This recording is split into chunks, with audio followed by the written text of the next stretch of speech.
Hello students, today we are here with the chapter The Sound of Music by Deborah Coyley of 9th standard. बच्चों, ये story जो है, ये जो chapter है पूरा का पूरा तुम इससे इनकरेज हो सकते हो। ये एक लड़की का, एक गर्ल जो कि एक स्कॉटलैंड के रहने वाली है, her name is Evelyn Glenn. वो किस तरीके से अपंग हो जाती है, वो किस तरीके से चैलेंजेस उसके लाइफ में आता है एंड देन उससे वो रिकवर करते हुए अपने लाइफ को एक अच्छे मुकाम तक पहुंचाती है। We are going to see, ठीक है। I am giving you the summary here. What you have to do, you have to read the chapter, you have to read the whole chapter word by word and in doubt clearing classes आपके जो भी doubts होंगे you can ask questions there. कोई भी phrase किसी भी clause में तुम वहां पे एक्सप्रेशन में तुम फंसो, then ask me there to solve the questions. Okay, let us begin the chapter. Let us begin the summary of this chapter. This chapter tells about the life story of a Scottish girl named Evelyn Glennie. ये जो शख्स है, ये जो लड़की है, ये एक स्कॉटिश है और इसका रियल लाइफ का ये कहानी है, स्टोरी दिया जा रहा है। When she was 8 years old, जब वो 8 साल की थी, it was noticed for the first time that she had lost her hearing capacity. उसने अपने सुनने की क्षमता को लॉस्ट कर दिया है। फर्स्ट टाइम उन्होंने कब नोटिस किया? जब वो 8 years 8 साल की थी, उस समय उन्होंने नोटिस किया that she had lost her hearing capacity. वो सुनने की क्षमता, जो हियरिंग पार्ट होता है, वो उनका लॉस्ट हो चुका है। She managed to conceal, वो छुपाई, बहुत कोशिश की, बहुत मैनेज की, कंसील कर सके it from her friends and the school teachers in the school, है ना। स्कूल टीचर्स से भी छुपाने की कोशिश की, अपने फ्रेंड से भी स्कूल में छुपाने की कोशिश की, बहुत कोशिश की, बहुत मैनेज की कंसील करने का।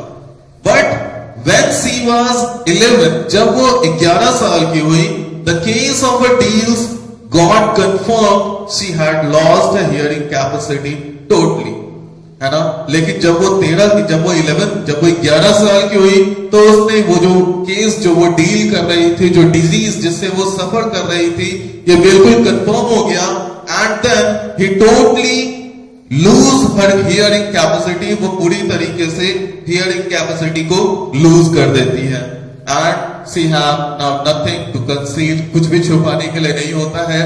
वो सारे लोगों को पता चल गया होता है that she don't hear us. Again it happened, ये आखिर हुआ कैसे? 11 साल की उम्र में ही वो सुनने की कैपेसिटी किस तरीके से उनके पास से चली गई? ये हुआ ही कुछ इस तरीके से। ये एक रिजल्ट था, ग्रेजुअल रिजल्ट था। ग्रेजुअल इन द सेंस धीरे धीरे सिस्टमेटिक तरीके से, एक निरंतर चलने वाला जो प्रक्रिया होता है, उस तरीके से नर्व डैमेज, उसका कोई नर्व जो है कि डैमेज था, ये नर्व डैमेज बाय बर्थ उनका ये प्रॉब्लम था। और इससे धीरे धीरे वो क्या हुआ, 8 साल की उम्र में थोड़ा सा सिम्टम इनको दिखा एंड देन इन 11 years वो टोटली अपने कैपेसिटी को लूज कर चुकी थी। ये हुआ इनके चैलेंजेस, किस तरीके से उनके लाइफ में ये चैलेंज आया, वो अब इस चैलेंज से किस तरीके से रिकवर करती है, उन चीजों को हम लोग देखेंगे and you have to be appreciate from this. तो बच्चों, जब वो टोटली लॉस कर चुकी थी वो अपना हियरिंग एबिलिटी, उसके बावजूद but she didn't give up to it, उसने हार नहीं माना। She was determined to live a normal life. वो पूरी तरह से डिटरमाइंड थे। Instead of losing hearing capacity, वो डिप्रेशन में जा सकती थी। इसके बावजूद उसके बजाय उसने क्या किया, उन्होंने एक डिटर्मिनेशन किया to lead her life in a normal way. अपने लाइफ को नॉर्मल तरीके से जीने के लिए वो अपने आप में डिटर्मिनेशन ली। से लर्न म्यूजिक, उन्होंने म्यूजिक सीखा। ए फेमस परकस्निस्ट क्या कहेंगे इसको, परकस्निस्ट मीन टू से जो तबला बजाते हैं, तबला वादक जो होते हैं, वो कहलाते हैं परकस्निस्ट। तो ए फेमस परकस्निस्ट रॉन फॉक्स उनका नाम था। हिज गुरु, हिज जो भी तुम कहो, उनको सिखाने वाले, म्यूजिक को सिखाने वाले या उनको इंकरेज करने वाले, रॉन फॉक्स, ठीक है। वो एक परकस्निस्ट थे। उन्होंने हेल्प किया उनको a lot in the learning of music, music को सीखने के लिए बहुत ज्यादा हद तक उन्होंने सिखाया, उनको बहुत मदद किया और सबसे ज्यादा बच्चों उन्होंने एनकरेज किया। रॉन फॉक्स ने उस गर्ल को, स्कॉटिश गर्ल को बहुत ज्यादा एनकरेज किया। एक मानसिक जो शांति होती है, मानसिक जो मेंटली जो टॉर्चर वो फील कर रही थी, इस एनकरेजमेंट से वो बहुत ज्यादा एप्रिसिएशन फील की। He encouraged her, बहुत ज्यादा उन्होंने encourage किया। He told her not to hear music through ears. उन्होंने कहा, रॉन फॉक्स ने कहा कि म्यूजिक को तुम अपने कानों से मत सुनो, but through some other way. कुछ अलग तरीके से, कुछ अलग तरीका खुद से जनरेट करो। तुमको पता है कि कोई भी डिसेबिलिटी साइड में होता है तो हमारा सेक्स ऑर्गन काम करने लगता है। एक अलग तरह का हमारे अंदर फीलिंग या किसी भी इंसान के अंदर में फीलिंग आता है। तो उस तरीके से उन्होंने कहा कि किसी और तरीकों को तुम चूज करो और म्यूजिक को फील करो। She practiced hard and got success in listening the music through other organs of her body. अपने शरीर के दूसरे ऑर्गन्स के थ्रू वो म्यूजिक को लिसन करने लगी। Sorry. She had learned to open her mind and body to sounds and vibrations. वो सीख गई तो किस तरीके से हम म्यूजिक को फील कर सकते हैं through the mind and through the other organs of the body. किस तरीके से साउंड्स को हम फील कर सकते हैं, किस तरीके से वाइब्रेशन को फील कर सकते हैं। उन्होंने मच मोर प्रैक्टिस किया और इस चीज को उन्होंने अचीव किया, इस सक्सेस को उन्होंने पाया। अगेन इसके आगे उन्होंने क्या किया, the girl, the Scottish girl Elvin, जरा देखते हैं हम लोग नेक्स्ट। सो बच्चों, when she learned how to feel music, how to listen music through other organs of the body, she never looked behind. वो फिर पीछे नहीं देखी मुड़कर कभी भी। She toured the United Kingdom with a youth orchestra. Orchestra क्या होता है बच्चों? वो जो बैंड के जो होते हैं ना, बैंड बजाने वाले जो लोग होते हैं उनको ऑर्केस्ट्रा कहा जाता है। तो वो टूर की, कहां गई? यूनाइटेड किंगडम, इंग्लैंड, ब्रिटेन गई with a youth orchestra. At the age of 16 she decided to make music her life. वो 16 साल के एज में डिटरमाइन कर ली दैट म्यूजिक को ही वो अपना लाइफ बनाएंगी। She gave an audition. उन्होंने ऑडिशन भी दिया for the royal academy. Royal academy के लिए उन्होंने ऑडिशन दिया, रॉयल एकेडमी ऑफ म्यूजिक। इसके लिए उन्होंने क्या किया? ऑडिशन भी दिया। She scored one of the highest marks in the history of the academy. वो ऑडिशन देने के बाद, एग्जामिनेशन देने के बाद उन्होंने जो मार्क्स स्कोर किया वो बहुत ही हाईएस्ट मार्क्स था। इवन की हिस्ट्री ऑफ एकेडमी, एकेडमी के पूरे हिस्ट्री में इतना ज्यादा मार्क्स किसी ने स्कोर नहीं किया था। She had got a mastery. उन्होंने मास्टरी हासिल की, मतलब मास्टर इन द सेंस की सीखी, और भी चीजों को, और भी इंस्ट्रूमेंट्स को बजाने के लिए सीखी। वो ट्रेंड हुई, वो लर्न, वो सीखी। She got a mastery of some 1000 instruments.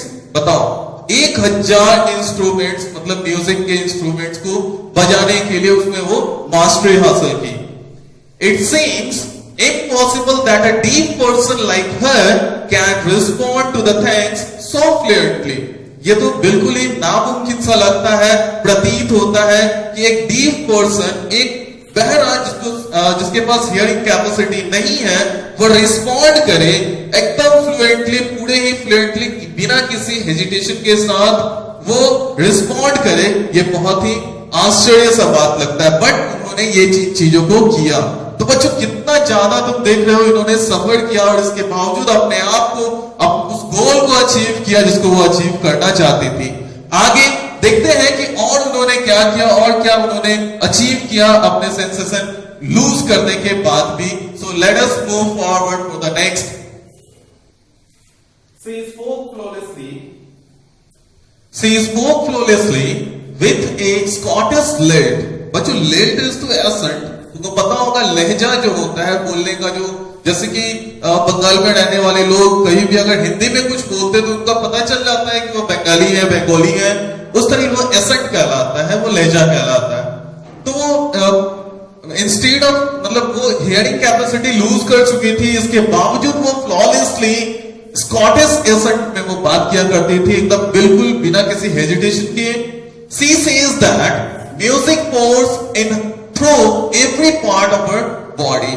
Music pour करता है मतलब भरा हुआ है उसके हर एक पार्ट में, बॉडी के हर एक पार्ट म्यूजिक उसके भरा हुआ है. It tingles in the skin, her cheekbones and even her hair. बताओ, स्किन के through, cheekbones and even from her hair, बालों के थ्रू भी मूव करता है.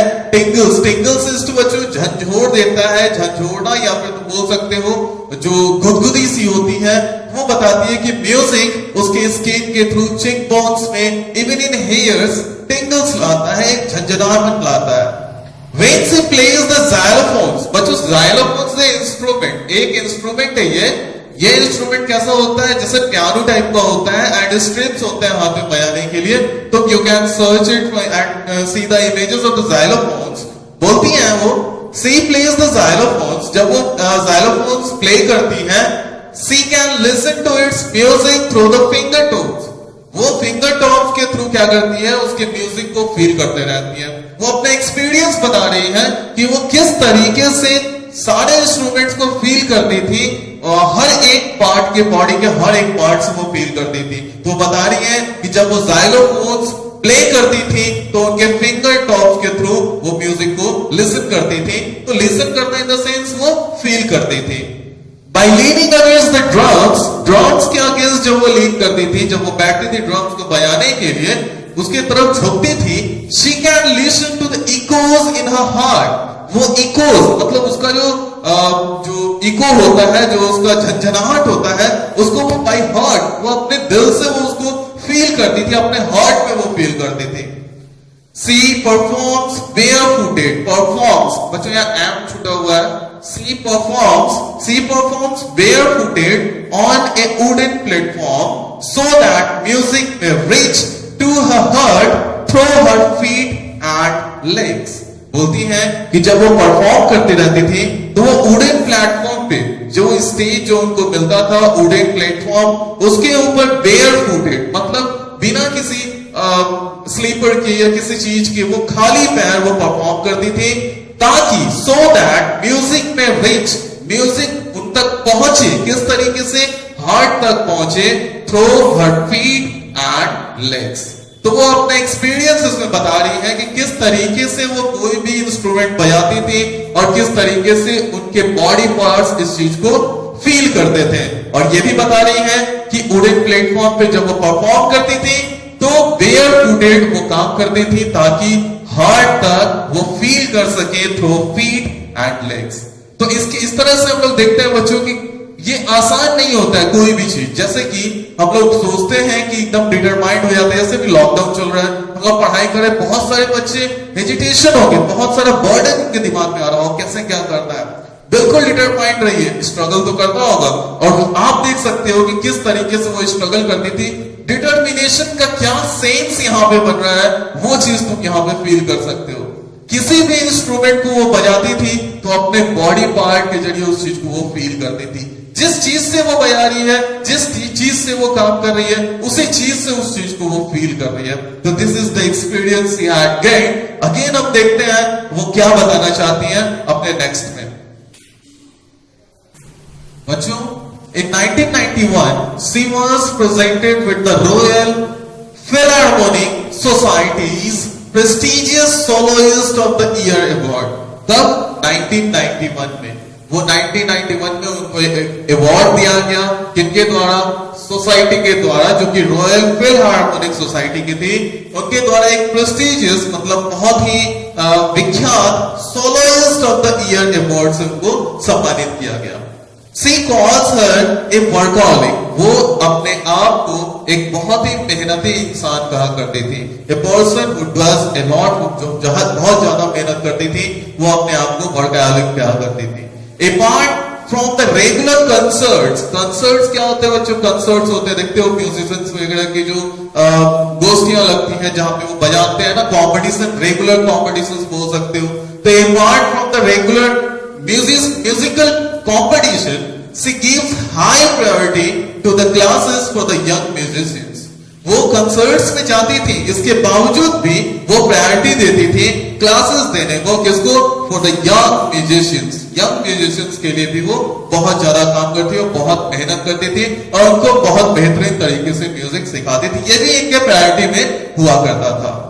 She is a shining inspiration for deaf children. Even बच्चों, मेरे हिसाब से केवल deaf children नहीं, क्यों हर वो शख्स जो कि अपने आप में डिटरमाइंड नहीं है, वो हर एक चिल्ड्रन, हर एक इंसान के लिए वो एक इंस्पिरेशन थी।